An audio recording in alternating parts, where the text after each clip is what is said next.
அந்த மனோகர் சொல்லிட்டா உன்னை அப்படியே விட்டுற முடியுமா? மனோகரும் நீயும் கூட்டு. அதனால மனோகர் உன்னை காப்பாத்துறதுக்கு தான் இதெல்லாம் சொல்லிருக்காரு. நீ என்ன வேணா சொல்லிக்கோ. உனக்கு பதில் சொல்லணும்னோ உன்னை பார்த்து பயப்படணும்னோ எனக்கு ஒரு அவசியமும் இல்ல. என்ன கேட்க உனக்கு எந்த ரைட்ஸும் இல்ல. சரி, ராஜி கேக்க ரைட்ஸ் இல்ல, எனக்கு ரைட்ஸ் இருக்குல்ல. உனக்கு என் அக்கா மேல பொறாம. அவ இங்க இருக்கிறதுல உனக்கு இஷ்டம் இல்ல, அதனாலதானே அவளை துரத்தலான்னு பாக்குற. நிஷா, அப்படிதான் நீ முடிவு பண்ண முடியும்னா பண்ணிட்டு போ.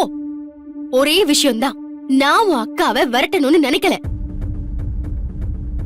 இதுக்கு மேல நீ என்ன கேட்டாலும் என்கிட்ட பதில் இல்ல.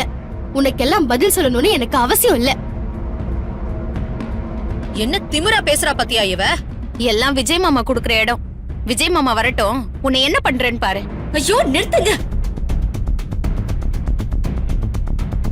எனக்கு ஒரு விஷயம் புரியல. யார் இந்த மல்லி?